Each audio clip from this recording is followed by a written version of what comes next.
Hello and welcome back to In the Corner. I'm Cash. This is episode 40. I can't believe we made it to 40 episodes. That's crazy. Thank you to those who have been listening for a while. I appreciate it. It's been fun. Okay, so today's Tuesday, April 15th. We don't have a ton of topics to talk about. We've got some good ones. The biggest one being, we're just going to jump right into it. Oleksandr Usyk, Daniel Dubois 2, is being reported to be close to being finalized for July 12th at Wembley Stadium.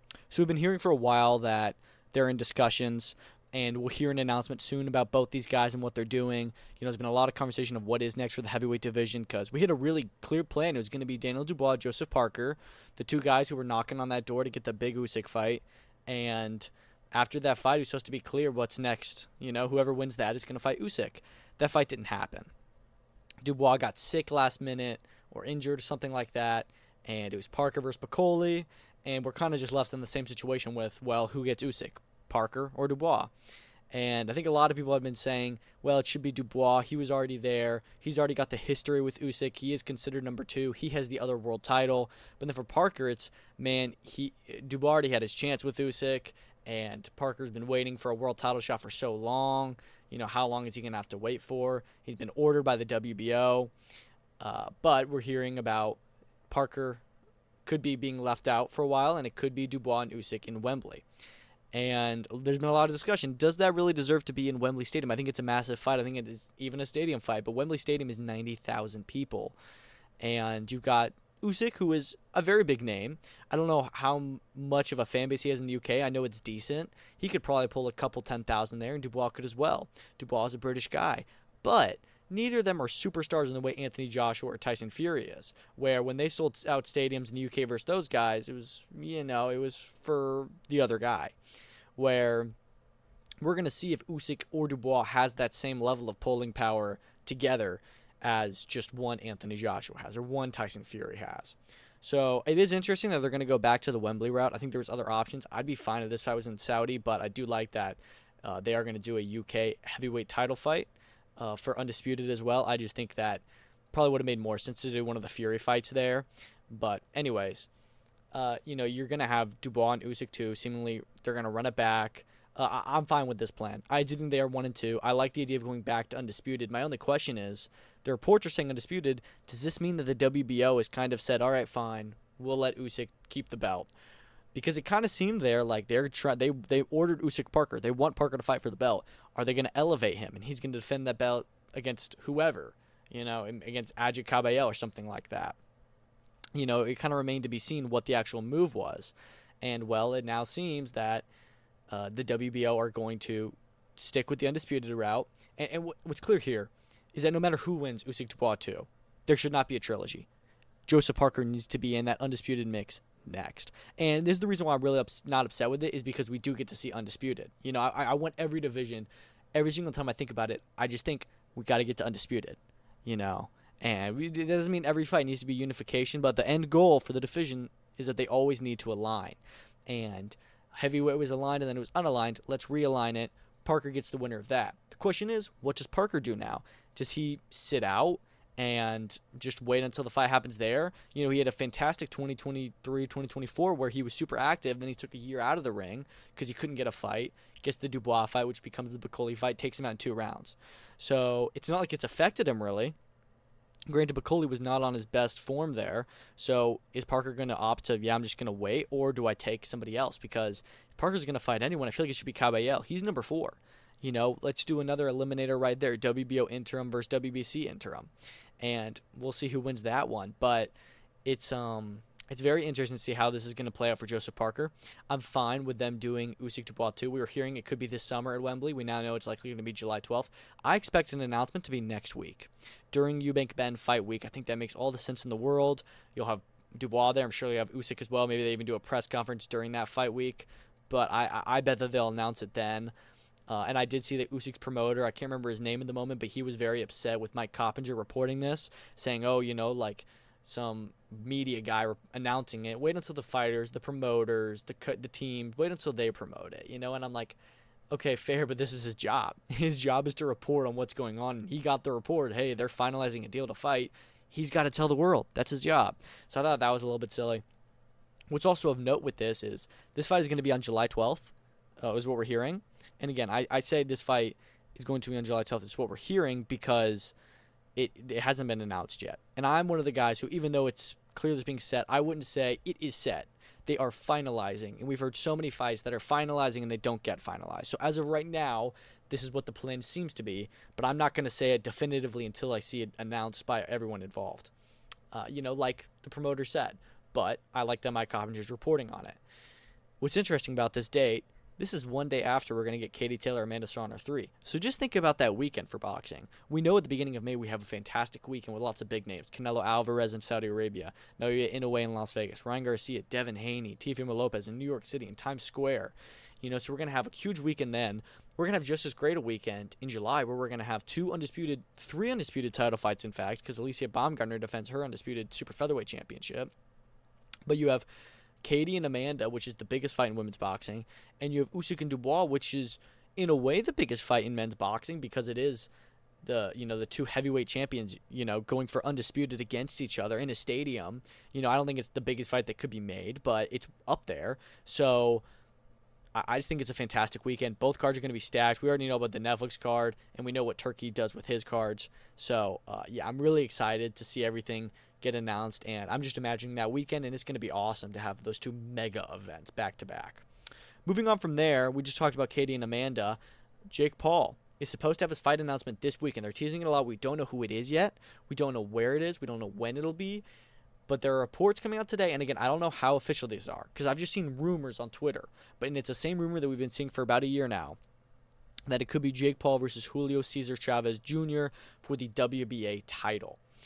Now, and this would be the regular championship. Now, everyone's saying, it's for a WBA championship. And at first, when the president said, I wouldn't mind that fight for a WBA title, I thought, he means a WBA Continental Americas title, something like that.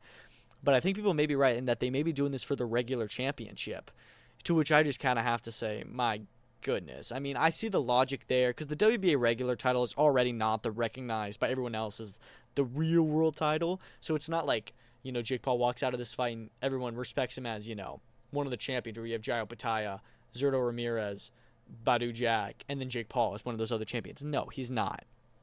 He's in his own little playground. Same thing that Kubrat Pulev is not recognized among the likes of Usyk and Dubois, or even Parker and Caballel for that matter. So it's I honestly give more credibility to the interim belts than I do the regular belts because at least they're fighting for the real thing there.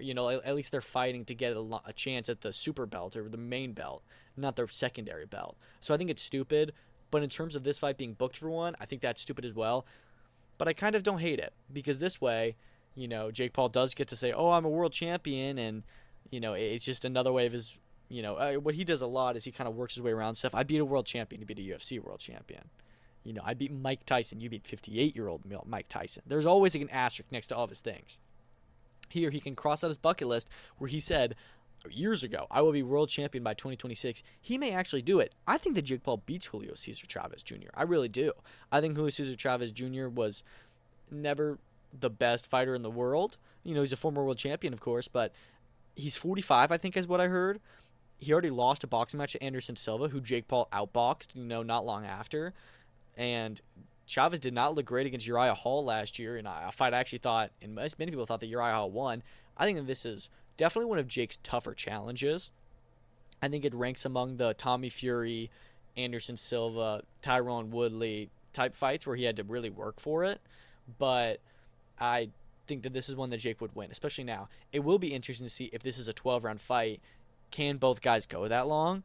And part of me is not sure if this is what it's going to be. It could still be the Tommy Fury rematch, although actually it won't be. We're going to talk about Tommy Fury later on.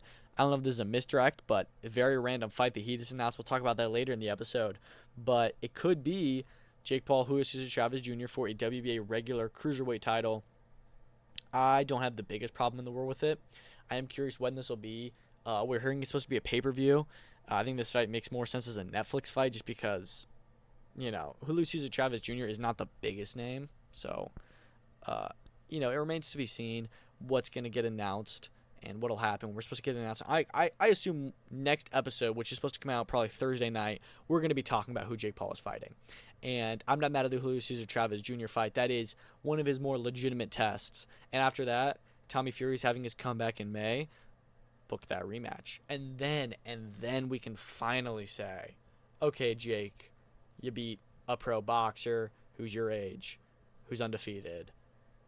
And we can, we can kind of give him the respect. I think he already has earned a lot of respect, but, there's still so many asterisks next to everything he's accomplished. So I don't mind the fight. We'll see if that is the fight. I think there's some other options it could be, but that's where I'm at right now with where I think it is and where I think a lot of people think it is. Okay, UFC today on Tuesday, their exclusivity window with ESPN closes. So this essentially means that they are now open to negotiate with other services, with other broadcasters to talk about their next deal. So we know that the UFC deal, I believe it ends at the end of this year. So starting 2026, we know that I think that ESPN is not going to renew it. Or actually, no, that's Top Rank. They said they're not going to renew.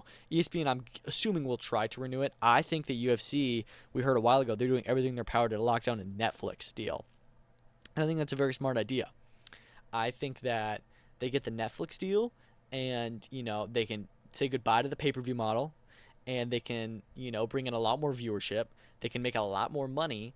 Well, it's actually a question though, because with the Netflix model, with the streaming service model, it's still relatively new. It's something that's only been going on for the past 15 years or so, where you see Netflix and Disney and all this stuff pump a ton of movie into their original content, and they don't have a box office receipt to get past that. UFC, you still kind of get that. With the pay-per-view model, you still get to exactly what content you push out, you get a receipt for. Netflix releases a big movie. There's no exact money that comes out of it. It's just all the money that comes out of Netflix. So I'm curious to see if they will choose that. What I saw some people suggesting is that maybe they'll choose Netflix for the numbered events, and they won't be pay-per-view anymore, but they'll be Netflix, so it'll be more premium. And then maybe they'll sell out the fight nights to different broadcasters, to different, TV networks, whatever. So you'll have your pay-per-view on Netflix, you'll have these fight nights on NBC or CBS, maybe something like that, like a linear channel. And then you'll have Apex Fight Nights on something else. Maybe they'll even still have some part with ESPN Plus. We know Amazon Prime is also in the mix to meet with them. So I bet Netflix and Amazon are going to have meetings immediately with UFC, as possible as today they're meeting. And as for when we'll get something announced, I bet it will be probably a few more months before they iron it out. I'm guessing it will end up being Netflix, and I think that they'll announce that in coordination with TKO going with Netflix as well. And I think that we will start to finally see the end of the pay-per-view model, which I'm so happy for. It's going to be awesome because they charge way too much for the pay-per-views, and I think this could be better for the sport. It could be worse, but only time will tell. Khamzat Chimaev just tweeted, I think it was yesterday or 2 days ago, good news. So he's got good fight news coming. Again, we're hearing that it's likely going to be him versus Dricus du Plessis at UFC 317, headlining International Fight Week. I'm starting to lean that this is the case. I don't think it's going to be Islam versus Ilya. I think Ilya Charles could be on the card, but I think that it will probably be DDP Khamzat, which I love. Khamzat is, certainly has earned his title shot. It's the clear fight for the UFC to make next, and we know they're working on it. It is interesting that Khamzat will be fighting in the U.S. I know he's had some visa issues, so I'm guessing those are now ironed out. But I expect an announcement for UFC 317 to come very soon in the next few weeks, hopefully before 315. But who really knows with Islam waiting to see what happens there. Only time will tell.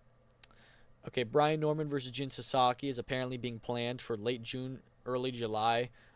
This fight was originally Norman at least was originally meant to be on the Keyshawn Davis card. I don't know if that was meant to be against Sasaki. We know Sasaki was at his last fight, and we're hearing that this could be on a Kenshiro Taraji undercard, which I have no problem with. I'd like to see, an American fighter with a decent profile go over there. I don't mind the Norman Sasaki fight, especially with hearing that, Brian Norman's going to return in about 3-4 months after his last bout. I like that. After that, get a unification with Boots at the end of the year. This is all planning out very, very well. So I'm really liking where we're going with Brian Norman. I don't mind the Jin Sasaki title defense, and I think that once he gets through that, he's going to feel a lot more confident. He's going to say, yeah, let's do the unifications. Let's fight Barrios. Let's fight Ennis. And I think he'll make more money after he kind of builds his name up a little bit more, gets a little bit more credibility for, beating these other guys. And Chisasaki is not a guaranteed win, but I do think that Norman would win that fight after both their last performances. But I really like that fight. Andy Cruz versus Hironori Mashiro is in the works for June or July. So it's actually interesting. We heard that Andy Cruz was going to be in an IBF eliminator. In the last episode, I went through the IBF rankings, and it looks like the next available guy would be Mashiro. And it sounds like that's what it's going to be. A lot of the times these Japanese fighters get to have the fight on their own soil. Like we just talked about Brian Norman going to Japan to fight Jin Sasaki. I bet that this would end up being on a Matchroom card just because it sounds like Matchroom is the one planning it.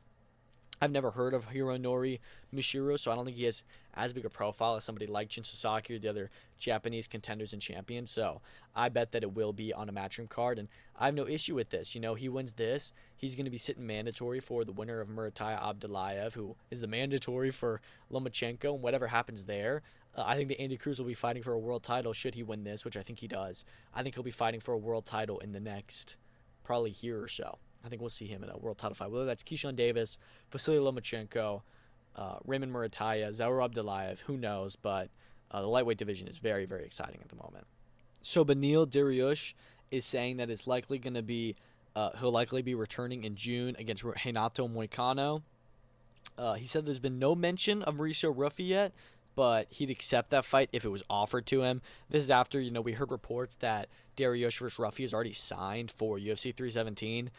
And I like Dariush Moicano more. I think that, the fighting nerds are untouchable. We know that Dariush Moicano was supposed to happen at UFC 311 before Arman Tsarukyan got injured last minute and Moicano stepped into the main event.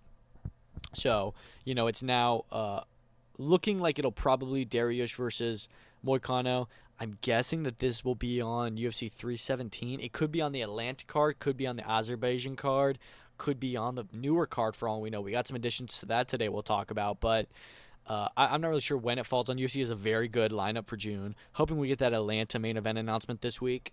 But, I really like the Dariush Moicano fight. I like that more than the Ruffi fight. I wouldn't mind the Ruffi fight at all. I just think it's one that Mauricio Ruffi wins. And, so we'll see what happens there. But some good fights at lightweight coming up. The division is so interesting, seeing who's Paddy going to fight, who's Ilya going to fight, these new contenders that have risen. Seems like it's going to be Dustin versus Max for the BMF. Is it going to be Ilya versus Charles? What does Arman do? What does Justin Gaethje do? What does Islam Makhachev do? Just such a good division. Chris Camozzi will now be facing Andrea Bici, I think it's pronounced, who is 4-1 on April 26th in Italy. So this one sucks. We knew it was meant to be Camozzi versus Lorenzo Hunt in a rematch for the cruiserweight title. This really sucks because I was really looking forward to that fight. In fact, it's probably the fight on the BKFC calendar I'm most looking forward to, and I think most everyone would agree that everyone was really looking forward to it. I think that Hunt was revered as like maybe the pound-for-pound number one of bare knuckle until he had that odd loss to Mick Terrell at Knucklemania 4. He hasn't fought since then. This was going to be his first fight since then. He's injured, so he's now going to be out for even longer than a year. So we'll see what's next for him. As for this replacement opponent, Dave Feldman even said, they're probably better guys, but on such short notice, he wanted to do a Rocky story. So he called up an Italian fighter. I don't even know if this guy's ever fought for BKFC before. He's getting a shot at the world title. I think it's a fight Chris Camozzi will certainly win, but I do kind of like the Rocky angle. Let's see if it works out for him or if it's a huge misfire. But, let's see if it's a good Rocky story, but it does suck that Hunt's out because that was meant to be a great fight. So I saw that Misfits Boxing posted some stuff with their recent interview with the, I think he's the co-president, whatever, Mams Taylor, who, is kind of like the Dana White of Misfits, I guess. And he talked about how, they had a lot of their event cancellations, which was so weird, and he still didn't give an actual reason for why their one that was supposed to happen this past weekend was canceled. But we're going to find out. That one will be on May 16th now, and he says that KSI will only be in big fights. Now, the big takeaway from this is that it seemed clear to him and Misfits from His Excellency that KSI versus Conor McGregor was essentially a done deal for Alcatraz. They thought that's what's going to happen. That's going to happen next. So that's what it seemed like was really going to happen. And then as for why it fell through, wasn't sure. But then, just said that McGregor seems no longer interested, which is true. As we've seen in the recent years, Conor McGregor is very fickle. He changes what he wants to do and what fights he wants to have by the hour. So it's just crazy that this was a possibility to happen. It's just so random. There was meant to be KSI and Conor McGregor, and Turkey was behind it. But, it's a wild world that we live in. But yeah, so that was interesting. And it's interesting how close that was to happening. And with a lot of Conor McGregor fights, like the Logan Paul one, we're hearing is supposed to be in India, and that was almost supposed to be happening. It's just wild. Anyways, Tommy Fury is announcing his return to the ring May 9th in Budapest.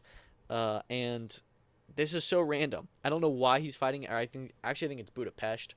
So I don't know why he's fighting in Budapest. It's a very random location for him to be at. We don't know who he's fighting yet. I did see his younger brother Roman Fury is also supposed to be on that card. And that Tommy Fury just started his own promotion called like Fury TNT Promotions, which is an awful name. Everyone's got a promotion nowadays. So I don't really know what is going on. I don't know what kind of fight it's going to be, what kind of event it's going to be. It's just so odd, and especially because this is only in a few weeks' time, so I have to assume he's fighting someone that's no good. We'll see if it even happens. I'm part of the party that is not sure if it will. He also posted, there's like a logo on it that some people pointed out. It looks like the Kingpin logo. If you remember a few years ago, there was a YouTube boxing promotion that was called Kingpin where they did a big tournament, and the events were really cool, but then they had no money, had no sponsors, and way over projected how much money they were going to make, and it all came crashing down to the ground. None of the fighters got paid. It was a huge, huge failure. So yeah, it kind of seems like this could be the same thing here. We're going to see what happens if Tommy Fury, is really going to come back to the ring. I'm guessing this is just a ring rust fight. After this, I want to see him in with Jake Paul. It seems like Jake Paul could be fighting Julio Cesar Chavez Jr. next. Winners of those will meet later this year on Netflix or on pay-per-view or whatever, but that rematch has to happen at some point. David Benavidez apparently is going to try his hardest to fight with the WBA for them to make him mandatory for Beterbiev and Bivol, the winner of their trilogy. So we know that Beterbiev is now the Benavidez is now the WBC champion after Bivol elevated it, and I didn't even think about this at the time, but him being WBC full champion means that he has no right to be ordered as mandatory with the WBC for the winner of Bivol Beterbiev now. So if he wants to be mandatory, it'll have to be with the WBA. And the WBA, they have their regular champion, which is what Benavidez is. He's not an interim champion. And they usually don't order the regular champion to fight the super champion, which is Bivol. So I think that Bivol could remain, I think that Benavidez could remain the regular champion. And I'm guessing he's just going to try and say, you guys have to order this fight because nobody else has the power to.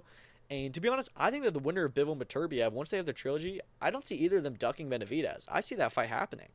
But I do see that Benavidez is very adamant to make that fight happen, as he should be. In the meantime, I can see him fighting Callum Smith, which is what I think he should do. And that would be for the WBC, WBA regular, and WBO interim light heavyweight titles, which is literally 3 technical world titles, but only 1 real world title. It's just so interesting that Benavidez is so clearly the number 1 mandatory to fight for the real undisputed titles, that he got the WBC interim, which became the main one, the WBA regular, and he's going to fight for the WBO interim. So he's becoming mandatory with every sanctioning body through their secondary titles, which I think is great. Okay, what else? Turkey Al-Sheikh was photographed and said he did a photo shoot with Louis Dubois of Premier Boxing Champions and Oscar De La Hoya. This is interesting, saying that we're going to destroy boxing together. I don't really know what that's supposed to mean. I think he's just saying whatever. But it's interesting here that Louis Dubois is part of it. He's one of the promoters that works for PBC. Is PBC being brought more into the fold? Oscar De La Hoya is with them. Maybe they're working on some fights together with Turkey. I don't know where this was photographed. We also saw some ring ambassadors announced that are Bruce Carrington. So maybe he'll be getting his world title shot on a Riyadh season card versus Ray Vargas or Stephen Fulton, whoever it ends up being.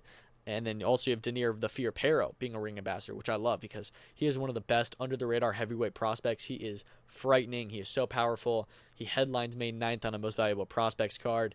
And I'm really excited that the ring is going to be backing him because he could go all the way, I think. But yeah, so that's some interesting updates with Turkey. The photographs with Louis Dubois and Oscar De La Hoya are certainly interesting. It remains to be seen what he's planning with them. It does just kind of feel like it's going to be more... more fights being made together, but it's just so awesome that PBC is going to be brought more into the fold. That's what it seems, and we really need that. We have had some fight announcement for UFC 316 Newark, Chito Vera, Mario Batista.